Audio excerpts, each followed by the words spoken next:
દમણના દેવકા નમો પથ ઉપર બે મિત્રોની બાઇકને કાર ચાલકે ટક્કર મારતા શું બન્યું?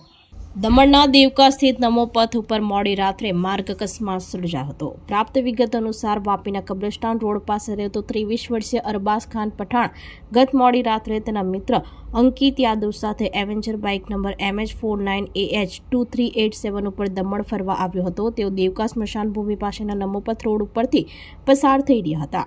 ત્યારે અંકલેશ્વરથી મિત્રો સાથે દમણ ફરવા આવેલા મારુતિ કોકા નંબર GJ16FA 5324ના ચાલકે તેમની બાઇકને જોરદાર ટક્કર મારી હતી. આ અકસ્માતમાં બંને યુવકો રસ્તા ઉપર ફંગોળાઈ ગયા હતા, જેમાં અરબાઝ ખાનને માથાના ભાગે ગંભીર ઈજાઓ પહોંચતા ઘટના સ્થળે જ મોત નીપજ્યું હતું. જ્યારે બાઇક પાછળ બેસેલા તેનો મિત્ર અંકિતને ઈજાઓ પહોંચી હતી. બનાવની જાણ થતાં જ નાની દમણ પોલીસની ટીમ તાત્કાલિક ઘટના સ્થળે દોડી આવી હતી અને મૃતક યુવાનના મૃતદેહનો કબજો મેળવી સરકારી હોસ્પિટલમાં ખસેડવાની કાર્યવાહી હાથ ધરી હતી. આ મામલે પોલીસે ચોપડે ગુનો દાખલ કરી અકસ્માત સર્જનાર કારના ચાલક ભરૂચ જિલ્લાના અંકલેશ્વરની નવી વસાહત ખાતે રહેતા 26 વર્ષીય યોગેશ રમેશ વસાવાની ધરપકડ કરી આગળની કાયદેસરની કાર્યવાહી હાથ ધરી છે. અકાળે એક આશાસ્પદ યુવાનનું અકસ્માતમાં મોત નીપજતા મૃતકના પરિવારના સદસ્યોમાં માતમનો માહોલ છવાઈ ગયો છે.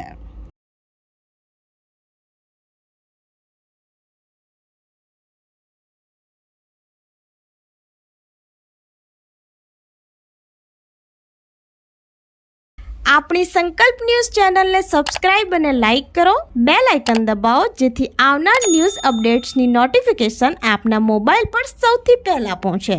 Like, subscribe and share the video.